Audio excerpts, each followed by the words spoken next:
Chicago. Depuis des années, la mafia fait régner la corruption, le racket et le meurtre. Elle manipule l'administration locale, les tribunaux et la police. Elle était carrément toute puissante. Le FBI mène un combat inégal contre ces professionnels de la terreur. Leur influence est telle qu'ils ressortent généralement libres du prétoire. En gros, ces gens-là peuvent tout se permettre. Mais grâce à des renforts totalement inattendus, les fédéraux réussiront enfin à libérer la ville du joug mafieux.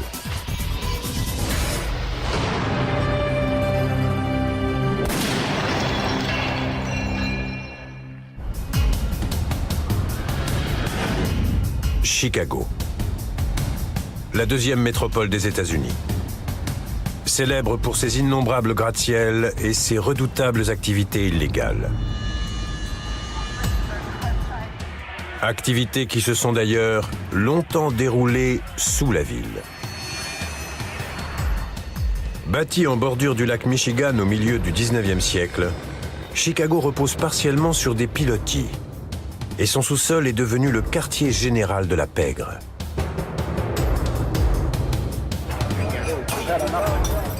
Au temps de la Prohibition, dans les années 1920, la contrebande d'alcool est un commerce lucratif. Les gangs se livrent une guerre sans merci pour s'en approprier le monopole. Al Capone anéantit la concurrence et la mafia se retrouve seule à la tête de la pègre. Durant 30 ans, l'organisation de Capone, l'Outfit, va progressivement exercer sa mainmise sur toutes les activités illicites de Chicago. Aucun crime ne peut être commis sur son territoire sans son feu vert. 26 avril 1962. Deux jeunes malfrats, Billy McCarthy et Jimmy Miraglia, prennent un véhicule en filature. À son bord, les frères Scalvo et une passagère. Les Scalvo sont liés à la mafia. Suite à un différend avec eux, McCarthy et Miraglia ont été sauvagement passés à tabac. Ils ont décidé de se venger. Frank Culotta fait partie de leurs amis. On était des voyous, on traînait ensemble et on faisait des mauvais coups, quoi. Billy et Jimmy m'ont dit qu'ils voulaient buter les Scalvo et j'étais censé les accompagner. Mais le soir où ça s'est passé, je jouais au bowling avec une fille. Culotta affirme qu'ils sont partis sans lui. McCarthy et Miraglia suivent la voiture des Scalvo jusqu'à ce fief de la mafia. Une fois les frères garés, McCarthy et Miraglia vident leur chargeur sur la voiture.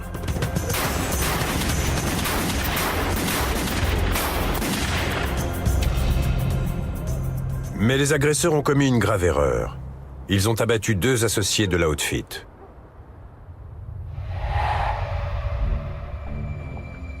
Sitôt informé des meurtres, l'organisation envoie l'un de ses lieutenants, Tony Spilotro, parler à Culotta. Les deux hommes sont de vieux amis. Il m'a retrouvé au bowling. Visiblement, la mafia savait pour Billy et Jimmy, mais elle pensait qu'ils avaient été 3 ou 4 sur le coup. Comme Culotta fait souvent équipe avec McCarthy et Miraglia, Spilotro lui annonce qu'il est soupçonné d'avoir aidé ses amis à supprimer les Scalvo. Il m'a dit, franchement, ils pensent que tu y étais. Ils vont vous trucider tous les 3, alors dis-moi la vérité parce que je peux te tirer d'affaire. Du coup, j'ai vidé mon sac. Culotta affirme que McCarthy et Miraglia ont tué les Scalvo et il jure ne pas y avoir été mêlé.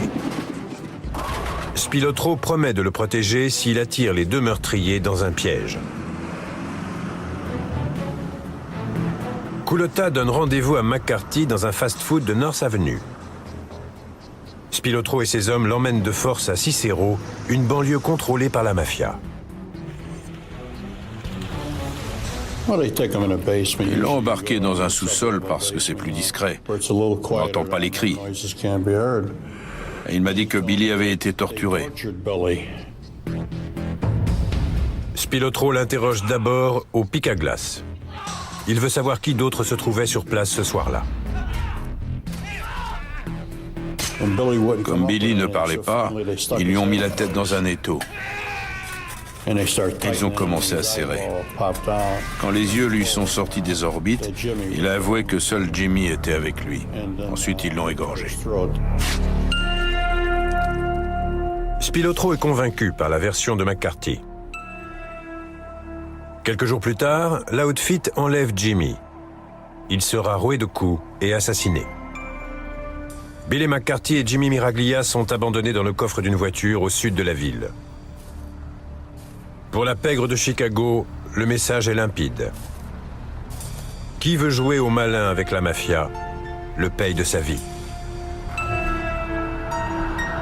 Cette double exécution témoigne également d'un mépris complet de la loi. Pour les forces de l'ordre, l'heure est venue de tenter de reprendre Chicago en main. L'Outfit fonctionne comme une entreprise. En coulisses, l'homme qui tient les rênes est le président, Tony Accardo, un vétéran de l'époque Al Capone. Surnommé Joe le batteur, il n'a pas son pareil pour défoncer les crânes à coups de batte.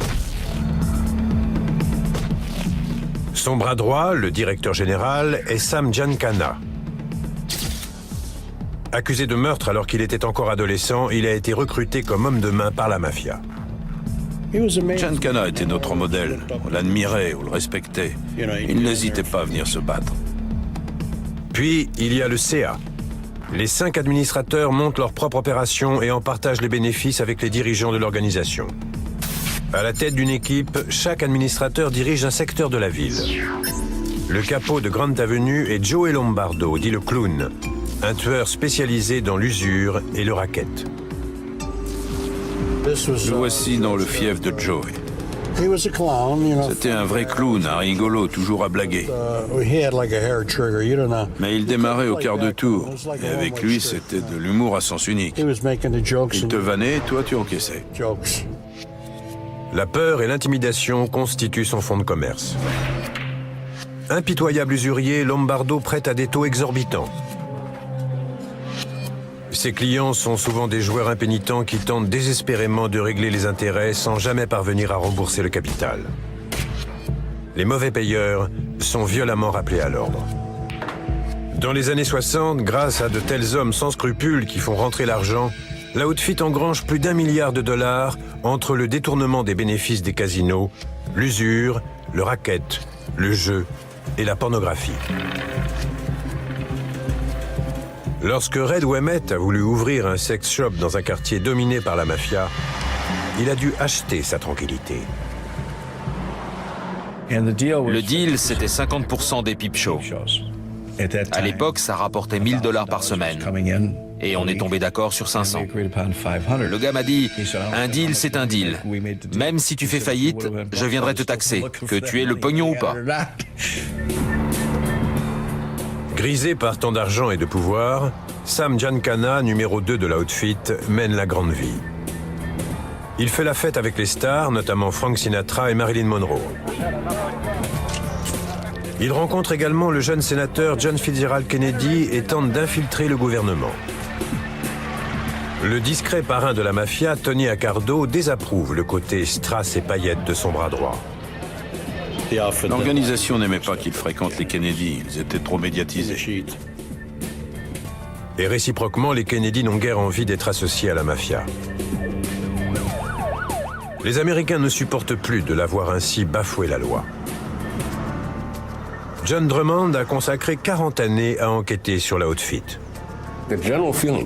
La population de Chicago a eu l'impression, pendant les 2 décennies qui ont suivi la Seconde Guerre, que la mafia pouvait agir en toute impunité, qu'elle était intouchable. Au début des années 60, le frère du président, le ministre de la Justice Robert Kennedy, lance une offensive généralisée contre la mafia. Le syndicat du crime est devenu trop puissant, trop organisé et trop riche. Je suis intimement convaincu que nous devons adopter de nouvelles lois pour étendre le champ d'action du FBI, afin qu'il puisse venir en aide aux autorités locales. Le FBI est chargé de réunir des preuves contre la mafia. Obtenir des condamnations nécessite un travail de fourmi. Il a fallu cacher des micros dans les bureaux, les téléphones, les voitures et même sur des gens. Ces écoutes livrent des informations précieuses, mais qui ne sont pas recevables devant les tribunaux. Le FBI doit se contenter de harceler Giancana, le numéro 2, en le surveillant sans relâche. En 1965, celui-ci refuse de témoigner devant un grand jury fédéral, ce qui lui vaut 1 an de prison. À sa sortie, le parrain Tony Accardo lui conseille de passer la main. Giancana fait trop parler de lui. Son mode de vie haut en couleur n'était guère apprécié d'Accardo. Ça attirait l'attention des médias sur l'organisation. Plutôt que d'être envoyé 6 pieds sous terre, Giancana s'exile au Mexique et Accardo le remplace dans ses fonctions. Astucieux et faisant peu parler de lui, le parrain veille à brouiller les pistes pour ne jamais être impliqué. Sous sa tutelle, l'outfit gagne en puissance et infiltre chaque sphère de la vie municipale. La mafia règne en toute impunité sur les rues de Chicago. Le FBI doit reconquérir la ville. À la fin des années 60 ainsi qu'au début des années 70, Washington lui octroie enfin l'arsenal nécessaire pour y parvenir. La loi sur la sécurisation des rues et le contrôle de la criminalité autorise la présentation devant un tribunal des éléments obtenus par écoute. La loi RICO facilite ensuite les poursuites contre le crime organisé. Puis le programme de protection des témoins met ces derniers à l'abri des représailles. Toutefois, lorsque le FBI trouve des informateurs ayant le courage de témoigner, les tribunaux semblent frappés de paralysie. La plupart des mafieux qui comparaissent sont acquittés. Les ramifications de la mafia sont plus étendues que les fédéraux ne l'imaginaient. En 1973, la roue tourne en leur faveur. Chuck Grimaldi, nervi de l'outfit, est accusé de meurtre. Les fédéraux lui proposent l'immunité en échange de renseignements. Grimaldi leur raconte qu'un collecteur de fonds pour la mafia a été tué par 2 hommes de main, Tony Spilotro et Sam De Stefano, dit le fou. Tous 2 sont mis en examen. Sam était dangereux et totalement givré. Il faisait des trucs dingues. Il croyait au satanisme. Il se mettait à baver quand il piquait une colère. Sam le fou assure lui-même sa défense en parlant dans un porte-voix. Les audiences préliminaires tournent au grand guignol. C'est un immonde cafard qui a bavé. S'il y a bien une chose que les mafieux les plus endurcis fuient comme la peste, c'est la publicité. Pour l'outfit qui redoute les caméras, les simagrées de Sam le fou sont terriblement dangereuses. Sam était comme ça, et ils ont dû l'éliminer. Le 14 avril 1963, 2 sbires de l'outfit font taire Sam le fou pour de bon. La mafia n'hésite pas à tuer les siens pour éviter les projecteurs. À la surprise du FBI, le juge acquittera le complice de Sam, Tony Spilotro.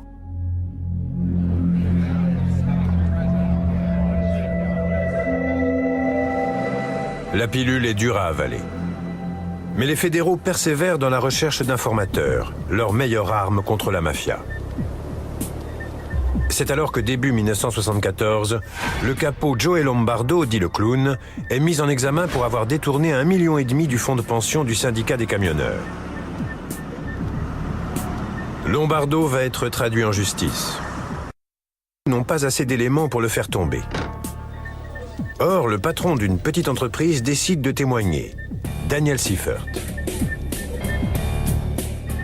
Honnête homme d'affaires, Seifert s'est associé à son insu avec la mafia. Mon mari, Daniel Seifert, voulait se lancer dans la fibre de verre et M. Lombardo lui a prêté de l'argent. L'entreprise a prospéré pendant quelques années et un beau jour, Daniel s'est rendu compte que c'était une couverture pour blanchir des fonds. L'argent sale de Lombardo achète les matières premières et les services nécessaires à la fabrication de la fibre de verre. Une fois celle-ci vendue, il récupère un pourcentage des bénéfices, de l'argent propre. Joey lessivait son argent et Seifert ne voulait pas aller en prison. Il allait parler. Il allait témoigner à charge. La nouvelle parvient aux oreilles de l'Outfit. Vendredi 27 septembre 1974. Une journée de travail comme les autres pour les Seifert. Notre plus jeune fils, Joseph, 4 ans à l'époque, avait dit qu'il ne se sentait pas bien et qu'il voulait venir au travail avec nous. Daniel Seifert est dehors lorsque la mafia rend visite à sa famille. Malgré la cagoule, Madame Seifert croit reconnaître l'un des agresseurs. Je l'ai reconnu à sa stature et à ses gestes. J'étais sûre qu'il s'agissait de Monsieur Lombardo. On a entendu un coup de feu et à ce moment-là, l'homme qui braquait une arme sur ma tempe est sorti en disant « Restez là, ne bougez pas ». J'ai attendu, je ne saurais dire combien de secondes. Puis, Madame Seifert sort à son tour. Un homme était dehors, armé d'un fusil à pompe à canoncier. Mon mari se trouvait à l'autre bout du parking. Il était grièvement blessé. C'est la dernière fois que je l'ai vu vivant. Ce sera le dernier souvenir que le petit Joe Seifert gardera de son père, un corps gisant sur le parking. Je me rappelle avoir vu mon père par la vitre de la voiture. Cette image m'est restée toute ma vie. Madame Seifert ne dit pas à la police qu'elle a reconnu Lombardo. Cette mère de 3 jeunes enfants est terrorisée à l'idée de ce que la mafia pourrait faire si elle parlait. J'étais très inquiète, très angoissée. On vivait en permanence sur nos gardes. Sans le témoignage de Daniel Seifert, la procédure ne peut aboutir. Lombardo bénéficie d'un non-lieu. Tous les prévenus ont été libérés. Je revois encore leur sourire fendu jusqu'aux oreilles. Et le gouvernement l'a eu mauvaise pendant des années et des années. Le 18 juillet 1974, les fédéraux ont une nouvelle occasion d'attaquer la mafia.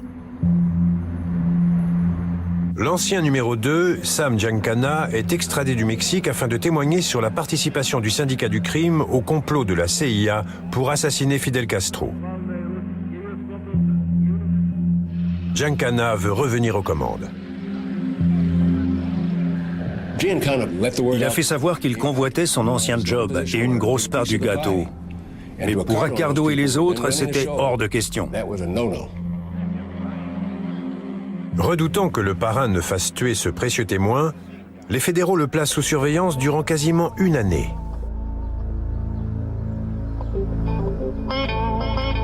Le 18 juin 1975, Giancana se prépare son repas préféré, des saucisses aux haricots blancs. Soudainement, et sans qu'il en ait été informé, les policiers en faction devant chez lui se volatilisent. J'ai demandé à un commissaire de Chicago. On leur aurait donné ordre par téléphone d'évacuer les lieux séance tenante. Un mystérieux tueur s'introduit dans la maison et assassine Giancana. 7 balles dans la tête. L'Outfit a fait taire son ancien numéro 2. Nul ne sera jamais condamné pour cette exécution et nul ne sait pourquoi la protection policière a été levée. J'ai du mal à croire, vu le degré de surveillance, que tout à coup, il se soit retrouvé seul le soir où il a été abattu. À la fin des années 70, le procès d'un nervi de la mafia pourrait enfin aboutir à de la prison. Harry Hellman, dit le boxeur, est mis en examen pour le meurtre d'un délégué du syndicat des camionneurs, William Logan. Et cette fois, les fédéraux ont 2 témoins oculaires. Un certain Bobby Lowe a déclaré avoir assisté à la fusillade. Il a vu Hellman abattre Logan. Et l'autre témoin était le conducteur de la voiture dans laquelle le tueur a pris la fuite.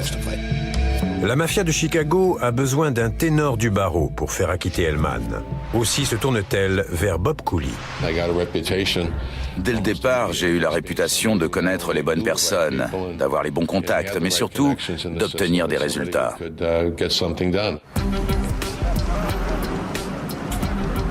Cooley est en mal de réussite sociale. Défendre la mafia lui donnerait accès à un niveau de vie et à des privilèges dont sa famille n'a jamais bénéficié. Je suis d'un milieu modeste. Mon père est resté simple inspecteur de police toute sa vie, parce qu'il était l'honnêteté même.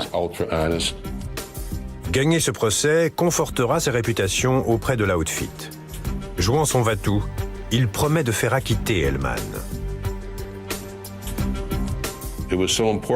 Il tenait à un verdict de non-culpabilité, car ça rend extrêmement docile de savoir que l'organisation a les reins assez solides pour protéger tout le monde. En revanche, Cooley ne bénéficiera d'aucune protection si Hellman est condamné. J'étais déjà prêt à fuir si je perdais. Je savais ce qui m'attendait si je ne réussissais pas à tenir mon engagement. Il m'aurait tué, sûr et certain. Cooley fait le pari risqué de rencontrer le juge Frank Wilson. Je lui ai proposé $10 000 pour truquer le procès. Il stressait totalement, et moi aussi. Je redoutais une condamnation. Je ne le sentais pas. Mais le pari s'avère gagnant. Bilan des courses, tout le monde est resté baba quand le juge a acquitté Harry Hellman. Il a rejeté le témoignage de Lowe comme non crédible. Cet acquittement surprise déclenche un tollé général. Scandalisés, les habitants ont compris que la seule solution était de faire intervenir l'oncle Sam, le FBI, le fisc, le ministère de la Justice. Sinon, il n'y aurait jamais aucune condamnation. L'influence de la mafia sur les tribunaux a beau susciter la controverse, l'Outfit continuera de régner sur la ville tant que le FBI ne viendra pas à bout de cette emprise. L'acquittement d'Hellman a fait de Bob Cooley une véritable star du milieu. Les gangsters affluent dans son cabinet. Tous les moyens lui semblent bons pour défendre ses clients. J'utilisais aussi bien l'argent que les effets de manche. J'avais plus d'un tour dans mon sac pour les faire libérer. J'y mettais un point d'honneur. Chicago est divisé en 50 districts, chacun dirigé par un conseiller municipal qui répartit les contrats et les emplois municipaux. Le pot de vin versé au juge qui a reconnu Hellman non coupable de meurtre provenait du plus prospère et puissant de tous, le premier district. Et ici, l'homme qui fait la pluie et le beau temps n'est autre que le secrétaire du district, Pasqualino Marcone, plus connu sous le nom de Pat Marcy. Marcy est lié de longue date à la mafia. Tony Accardo et lui ont tous deux travaillé pour Al Capone. Marcy, l'ancien porte-flingue de Capone, est devenu le boss du premier district. Il tenait absolument tout le monde, y compris le gouverneur. Pat Marcy et Fred Rotti, conseiller municipal véreux, ont leurs habitudes dans ce restaurant. Bob Cooley, l'avocat vedette de la mafia, est régulièrement invité à leur table. Dès que je suis entré dans le sérail, j'ai pu aider des amis à devenir juge et ma famille à faire des tas de choses. C'est difficile de décrire à quel point ces deux-là étaient puissants. Je dirais que rien ne leur était impossible. Au restaurant, Marcy et Rotti distribuent contrats et emplois municipaux tout en prenant leur pourcentage.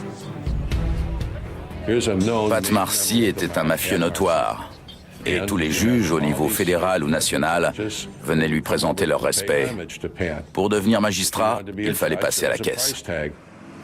Avec Marcy, la mafia tient l'avenir politique de la ville entre ses mains. Marcy rétribue les communautés défavorisées afin de truquer les votes. Je l'ai souvent vu donner $5 aux électeurs qui arrivaient. En échange, la personne ressortait et quelqu'un d'autre allait dans l'isoloir à sa place. À chaque élection, si le résultat ne leur plaisait pas, ils le modifiaient. En 1979, Cooley est témoin de la toute-puissance de l'Outfit lorsque le nouveau chef de la police, Joe DiLeonardi, prend des mesures draconiennes contre la criminalité et la corruption. Fred Rotty lance alors un ultimatum à Madame le maire. Soit elle limoge Di Leonardi, soit il bloque la ville. Par l'intermédiaire de Marcy, le syndicat du crime contrôle les services municipaux qui assurent le fonctionnement de Chicago. Jane Byrne n'a pas d'autre choix que de relever Di Leonardi de ses fonctions. La mafia a réussi là un stupéfiant tour de force. De nombreux hommes politiques, juges et policiers sont à la solde de l'outfit. Le FBI ne peut en faire tomber aucun s'il ne met pas d'abord un terme à l'infiltration mafieuse des tribunaux. Or, la magistrature reste muette, jusqu'à ce que l'un de ses honnêtes représentants décide de donner un coup de pied dans la fourmilière. Brockton Lockwood, juge de l'Illinois du Sud, est écœuré par la corruption qui gangrène les tribunaux de Chicago. J'ai découvert que certains juges étaient achetés.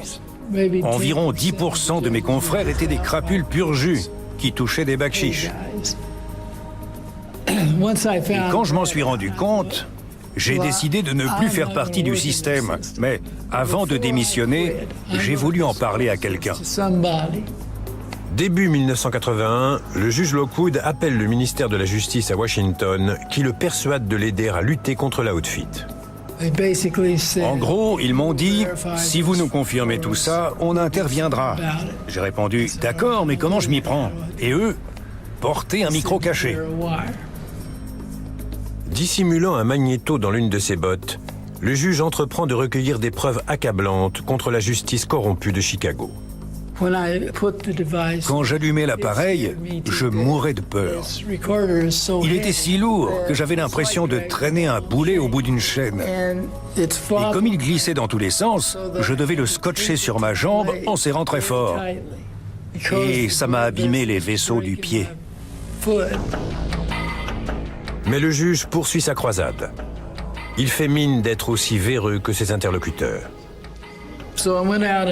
J'ai enregistré des substituts du procureur, des policiers, des shérifs adjoints et des collecteurs de fonds qui me parlaient de leurs opérations passées ou à venir, et aussi de toutes les combines dans les différents dossiers les concernant. Au bout de 3 longues années, le FBI a rassemblé suffisamment de preuves pour refermer le filet. L'opération qui porte le nom de Code Greylord permettra de mettre 92 personnes en examen, dont 17 juges, 48 avocats, 10 shérifs adjoints et un parlementaire de l'Illinois. De l'opération Greylord, les tribunaux du comté de Cook ressortiront plus forts, plus efficaces, plus performants et surtout plus honnêtes. L'étendue de la corruption confirme les pires craintes des habitants de Chicago. C'est sorti en première page. Les gens s'exclamaient « Je vous l'avais bien dit, les juges sont des ripoux, en voici la preuve ». Ça a fait du bruit. Mais l'opération Greylord ne parvient pas à ébranler le réseau de Pat Marcy. Ce dernier a été prévenu avant le début de l'enquête, et aucun des prévenus ne l'a mis en cause. Pas un seul membre du sérail n'a été mis en examen. En fait, Greylord n'a servi qu'à enrichir encore davantage Marcy, car tous les juges impliqués ont dû être remplacés, et les nouveaux ont payé pour prendre leurs fonctions. L'opération Greylord a toutefois transformé radicalement la vie d'un homme, Bob Cooley. Greylord a marqué une étape décisive pour moi, car j'ai arrêté les magouilles et les pots de vin. Ces années passées au service du crime organisé lui ont fait ouvrir les yeux sur la sauvagerie inouïe de l'outfit. Et lorsqu'il doit blanchir un associé de la mafia qui a tué un innocent, il refuse. Ils étaient foncièrement mauvais. Ils avaient battu à mort un noir dans le métro, et ils m'ont dit « C'est qu'un sale nègre, la belle affaire ». Ça a été la goutte d'eau qui, j'ignore pourquoi, a fait déborder le vase. Et j'ai voulu couper totalement les ponts. Après toutes les scènes de violence et de corruption auxquelles Cooley a assisté, ce meurtre gratuit est un électrochoc. Ils faisaient sans arrêt des réunions pour savoir qui ils allaient trucider et de quelle manière. Ils en discutaient très naturellement, comme si nous parlions cuisine.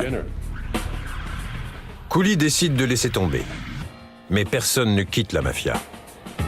S'il s'enfuit, ils le traqueront sans relâche. Ils ont éliminé ceux qui n'obéissaient pas et ça allait être mon tour. Cooley décide alors de jouer extrêmement gros. Il va se battre contre la mafia. Le samedi 8 mars 1986, Cooley se rend dans les bureaux du FBI. Je suis allé voir la brigade antimafia du FBI et j'ai dit que je voulais contribuer à assainir la justice. 20 mars 1986. Dans une chambre d'hôtel à une vingtaine de kilomètres de la ville, Cooley est enregistré par les fédéraux. Il leur explique comment Pat Marcy, secrétaire du 1er district et membre de la mafia, exerce sa mainmise sur les magistrats, les politiciens et les policiers de Chicago. Les fédéraux le soupçonnent de vouloir mourir. Ils m'ont demandé si j'étais gravement malade et j'ai répondu que non. Alors, ils ont voulu savoir ce qui me motivait et j'ai dit que j'en avais envie. Jim Wagner est l'un des agents qui a interrogé Cooley. Il est persuadé que l'héroïsme de l'avocat dissimule une volonté de faire amende honorable. Bob avait travaillé dans la police avant de devenir avocat. Et d'après moi, il avait envie de se racheter et de repartir à zéro. Mais vu la stature de Marcy sur la scène locale, les fédéraux ne croient pas à l'histoire de Cooley. En désespoir de cause, l'avocat leur propose de porter un micro caché. Dès le pas de la porte, je me suis dit que j'étais suicidaire. Je me demandais vraiment si je n'avais pas signé mon arrêt de mort. Portant un petit magnéto scotché dans le dos, Cooley entreprend de recueillir des preuves contre Marcy. Je l'ai harnaché des dizaines de fois avant ses rendez-vous avec le syndicat du crime. L'opération a pour nom de code Gambat. Cooley sait que s'il est découvert, il sera sauvagement torturé et exécuté. Il m'aurait ligoté et découpé au chalumeau, dans le meilleur des cas. C'était sûr et certain, et ça me terrorisait. Durant 3 ans, Cooley rassemble avec ténacité des preuves contre les juges et les politiciens soudoyés par la Outfit. Mais Marcy est rusé et ne se laisse pas piéger aisément. L'avocat attend l'occasion propice. Elle se présente enfin. 5 juin 1989. Cooley a rendez-vous avec Fred Rotti pour parler urbanisme. Le frère de Cooley, avocat en droit immobilier, veut faire modifier le zonage du 1er district, le fief de Marcy. Rotti m'a demandé en quoi ça consistait, et j'ai dit que des gens voulaient rénover des bâtiments, faire ci et ça, et qu'à mon avis, il y en avait pour 1 million, 1,5 million. Là-dessus, Marcy arrive. Marcy a immédiatement pris le relais. C'est quoi ce projet? C'est du lourd? Qui est le constructeur? Ils connaissent la règle. Ils doivent payer. Justement, Pat, je voulais savoir combien. Marcy réclame 7 500 $ pour lui et autant pour Rotti. Je voulais les prendre tous les deux la main dans le sac pour que ça fasse vraiment du bruit. Cooley enregistre les 2 hommes alors qu'ils demandent et reçoivent leur dessous de table. Il y a là de quoi les faire condamner. Il s'attaque ensuite à d'autres membres du sérail.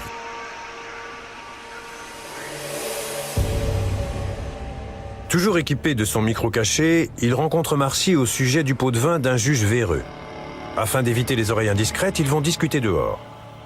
Au moment de retourner à l'intérieur, comme Pat a beaucoup de savoir-vivre, il me fait passer en premier et il met la main pile sur le micro, pile dessus. Jim Wagner et toute l'équipe de surveillance sont sur le grill. Si l'appareil est découvert, Cooley sera exécuté. Le suspense était insoutenable. Mais vu son bagou, Bob pensait être capable de se sortir de tous les mauvais pas. Cooley réfléchit à toute vitesse alors qu'ils rejoignent leur table. Lui s'est assis, mais je suis resté debout. Et j'ai commencé à dire que j'avais mal au dos. J'étais là, ah l'horreur. Je porte un corset, mais ça ne me fait aucun effet. Je souffre le martyre, je vais pas pouvoir... J'ai vraiment mal au dos. Je cherchais comment leur tirer ma révérence. Et j'ai conclu, il faut que je m'en aille, Pat. Je vais voir mon médecin. Et je suis parti. Heureusement pour lui, Marcy le croit. Et Cooley continue à enregistrer ses conversations avec les habitués du premier district. Il réussira à amasser suffisamment de preuves pour faire tomber les hommes politiques à la solde de l'outfit. Sa mission terminée, Cooley s'évanouira dans la nature grâce au programme de protection des témoins. J'ai quitté Chicago en novembre 89 et la mafia n'a tué personne pendant 9 ans après ça. Ils n'avaient pas brusquement renoncé au meurtre, mais ils avaient compris qu'ils n'étaient plus intouchables. «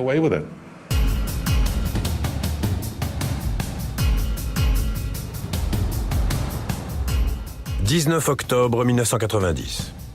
L'opération Gambat démantèle le réseau mafieux du premier district. 24 prévenus appartenant à l'élite de Chicago seront reconnus coupables. Parmi eux, Pat Marcy. Mis en examen pour association de malfaiteurs, activité criminelle organisée, corruption et racket, il fera une crise cardiaque durant son procès et mourra peu après. Fred Rotti sera condamné à 4 ans de prison pour association de malfaiteurs, corruption et activité criminelle organisée. Le juge Wilson, qui a accepté un pot de vin pour acquitter Harry Hellman 12 ans plus tôt, ne supportera pas d'être rattrapé par ses liens avec la mafia. Il se suicidera. Mais Cooley n'en a pas encore totalement fini. Il persuade le procureur que le principe de l'autorité de la chose jugée ne s'applique pas pour Harry Hellman et que ce dernier doit être à nouveau traduit en justice. La loi nous autorise à engager de nouvelles poursuites, car le premier procès en raison du pot de vin n'était qu'une parodie. Et M. Hellman n'a jamais été jugé. Hellman devient le premier homme de toute l'histoire des États-Unis à comparaître 2 fois pour meurtre. Reconnu coupable, il est condamné à 300 ans de prison, dont 100 incompressibles. Grâce à la surveillance exercée par Cooley, la corruption du premier district est étalée au grand jour et l'appareil judiciaire est réformé afin de revoir le mode de nomination des juges. Le FBI a remporté une victoire majeure contre la mafia. Je suis très fier de ce qu'a accompli Bob. Il a été remarquable. Il fait partie des meilleures sources que le FBI de Chicago ait jamais eues.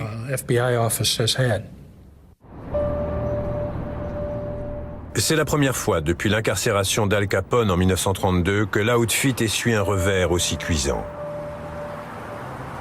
L'opération Gambat libère la mairie, la police et la justice de Chicago du joug mafieux. Cependant, impossible de remonter jusqu'au gros bonnet. Les fédéraux ne peuvent rien contre eux. En 1982, Tony Accardo, le parrain, décède.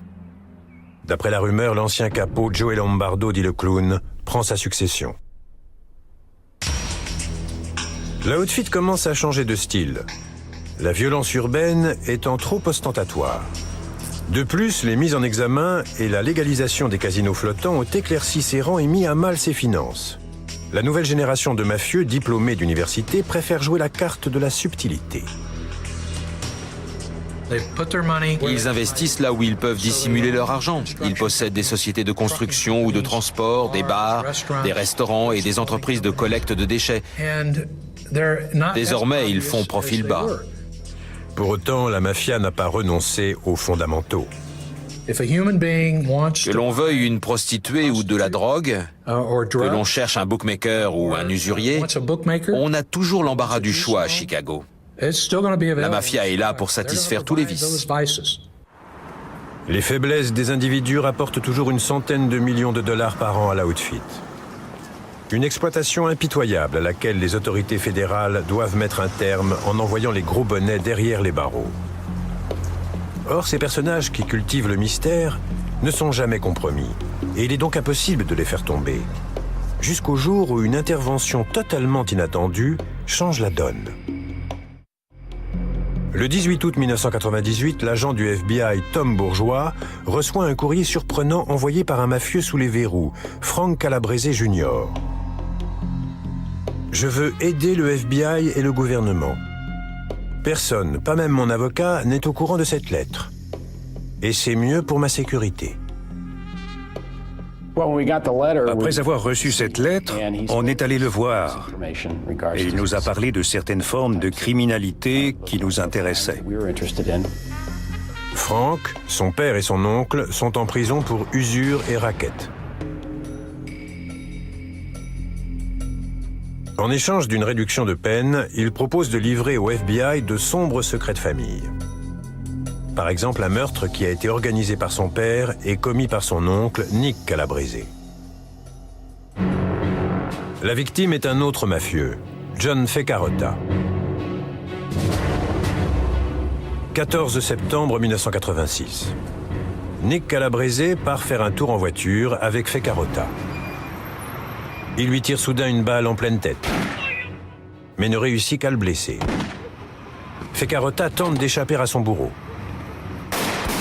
Calabrese est contraint de l'achever dans la rue. Pour le tuer, Nick a mis des gants en latex qu'il a enlevés et jetés près d'une benne à ordures. Les policiers récupèrent les gants et les gardent comme pièce à conviction. À l'époque, on ne sait pas encore faire parler l'ADN. Mai 1999. Sur les indications de Frank Jr., les fédéraux rendent visite à Nick Calabrese en prison. Ils ont un mandat pour faire un prélèvement d'ADN. Si Nick s'avère être le meurtrier, il finira ses jours derrière les barreaux. Calabrese n'en menait pas large. Si la mafia apprenait qu'on savait qu'il avait exécuté un contrat, son compte était bon. Il était pris entre le marteau et l'enclume. Soit il nous aidait, soit il se faisait tuer. L'Outfit sait que pour éviter la perpétuité, Nick Calabrese acceptera probablement la proposition du FBI, une réduction de peine en échange d'informations. Et Nick Calabrese collabore bel et bien. C'est une première pour un membre de la mafia. Ces révélations seront extrêmement précieuses. C'était une mine de renseignements. Il nous a dit avoir personnellement participé à plusieurs meurtres. Le FBI a enfin ce qu'il attendait depuis des dizaines d'années. Le témoignage d'un repenti qui permettra de faire tomber les dirigeants de l'Outfit. Il lance l'opération Secret de famille. Red Ouimet est un témoin capital de l'enquête. Il a commencé à travailler pour l'Outfit à la fin des années 60. Au bout d'à peine 3 ans, il ne supportait plus les violences sadiques. Ils profitaient des plus faibles. Ils ne se frottaient jamais à ceux qui avaient du répondant. Devenu indicateur du FBI, Ouimet a mené une dangereuse double vie durant 18 ans, enregistrant secrètement les conversations. Son témoignage permettra d'enfermer à vie certains des plus tristement célèbres tueurs de l'Outfit. Il bénéficie actuellement du programme de protection des témoins. En avril 2005, après 7 ans d'enquête, l'opération Secret de famille décapite la mafia. 14 des plus hauts dirigeants sont mis en examen. Notamment le parrain Joey Lombardo, dit le clown. Tous les prévenus ont commis des crimes odieux pour le compte de l'Outfit. Leur mise en examen porte sur 18 meurtres qui remontent jusqu'à 40 ans en arrière, y compris celui du témoin fédéral Daniel Seifert en 1974. Le 27 septembre 2007, Lombardo est enfin reconnu coupable du meurtre de Seifert.